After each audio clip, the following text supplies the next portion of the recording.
Democratic Senator Joe Manchin of West Virginia will vote against one of his party's proposed federal voting rights bills. I think there's a lot of great things I agree in that piece of legislation, but there's an awful lot of things that basically don't pertain directly to voting. So just to put a button on this, you will vote against that bill if it gets to the Senate floor. I think it's the wrong piece of legislation to bring our country together and unite our country, and I'm not supporting that because I think it would divide us further. In an op-ed yesterday, Senator Manchin wrote in part, quote, "The right to vote is fundamental to our American democracy, and protecting that right should not be about party or politics. Least of all, protecting this right, which is a value I share, should never be done in a partisan manner." Of course, some in my party have argued that now is the time to discard such bipartisan voting reforms and embrace election reforms and policies solely supported by one party. Respectfully, I do not agree. I believe that partisan voting legislation will destroy the already weakening binds of our democracy, and for that reason, I will vote against the For the People Act. Furthermore, I will not vote to weaken or eliminate the filibuster. It is my sincere hope that all of us, especially those who are privileged to serve, remember our responsibility to do more to unite this country before it's too late. So what's the strategy there, Joe, do you believe? Well, I think he thinks it's a bad piece of legislation. And it's just like what we said last week about the filibuster. Joe Manchin is the one that's taking the slings and arrows right now from the left. But there are a lot of other members in the United States Senate that don't want to get rid of the filibuster. It just doesn't serve them well in their state to say so publicly. It serves Joe Manchin well. But on H.R. 1, we've been saying on the show for some time that H.R. 1 was not going to pass. I think it surprised a lot of people that we said it. And also talked about how, again, Democrats in the Senate said there was a lot of extraneous material in there that didn't deal directly with the challenges of what's facing this democracy right now, that there was a Democratic wish list attached to it that was not directly related, again, to the challenges Democrats and really that America is facing. If you go state by state and look at some of the legislation that's actually allowing legislatures to possibly overturn election results. And you know, actually the New York Times editorial board, I'm not so sure it's as popular in West Virginia as Joe Manchin, probably not too popular with many Republicans, but in an editorial Friday entitled "Congress Needs to Defend Vote Counting, Not Just Vote Casting," the New York Times editorial board wrote this about H.R. 1. Democrats in Congress have crafted an election bill, H.R. 1, that is poorly matched to the moment. The legislation attempts to accomplish more than is currently feasible, while failing to address some of the clearest threats to democracy, especially the prospect that state officials will seek to overturn the will of voters. And that is the real danger in these pieces of legislation. If you look in Georgia, if you look in Texas, where they're able to overturn the will of voters in a catch-all phrase at the end, that's a problem. Because the New York Times goes on and says there is little chance the bill will pass in its current form, Democrats face a clear choice. They can wage what might be a symbolic and largely doomed fight for all the changes they would like, or they can confront the acute crisis at hand by crafting a more focused bill. And it goes on and on. I recommend that you read it. But Jonathan Lemire, this has been a sort of a not so well kept secret on the Hill for quite some time, that not only Manchin but other Democrats did not like H.R. 1, that it was too expansive, it was too clunky, there was too much thrown into it, it was too much of a wish list that was never going to get 50 votes, let alone 60 votes.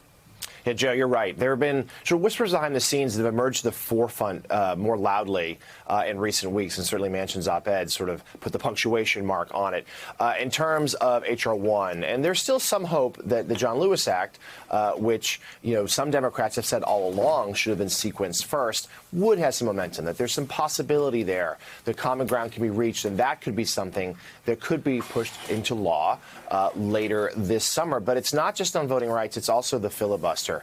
Manchin has someone, let's just shall we say, he is not unhappy with the attention. He recognizes it is politically good for him to be in West Virginia, to be seen as someone who says no at times to both parties, Republicans and Democrats. And when he said, he's well aware that a lot of Democrats are very frustrated with him, even though he votes with Democrats more than not. But his answer to Charles Schumer and the majority leader and others is simply this: well, you're either going to get me from West Virginia, or you're going to get whoever replaces me, and that's not going to be a Democrat. The idea being that he's the only Democrat who can win in that deep red state, so therefore you have to compromise with me.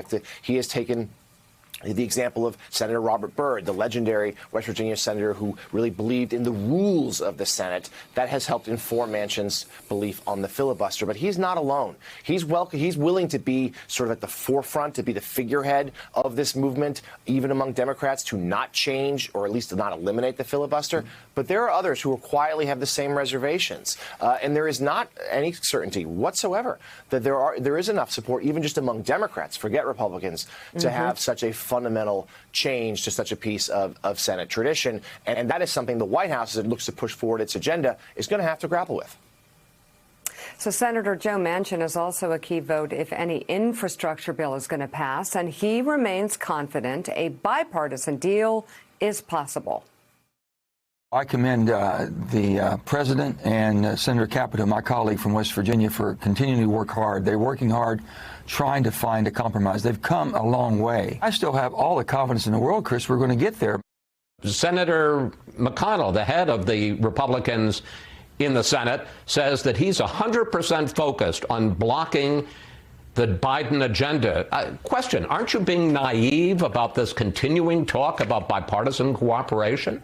I'm not being naive. I think he's 100% wrong in trying to block all the good things that we're trying to do for America.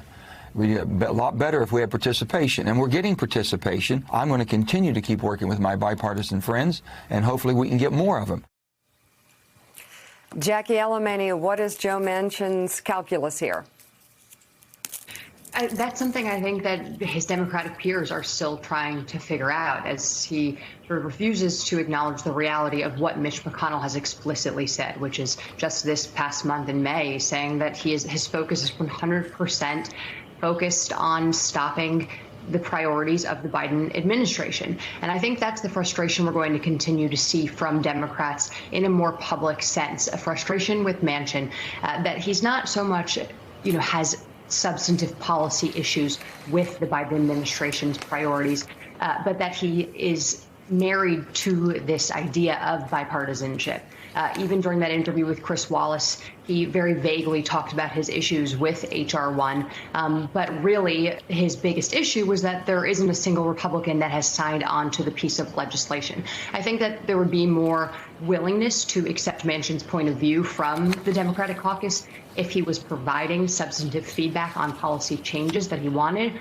But we have really yet to see that. In terms of infrastructure, there has been some bipartisan movement here. Joe Biden is going to be meeting with Senator Moore Capito this afternoon. They're going to try to continue to hammer out an infrastructure deal. Biden has signified an openness to slimming down his original package, and Republicans have increased the number that they've put forward. But I think that chasm between actually getting a deal is far greater than people realize at the moment, because Joe Biden has said that he wants all infrastructure investment to be new, to represent new federal investments, while Republicans, what constitutes as new in the infrastructure proposal that they put forward is only $300 billion of the total $900 billion spending.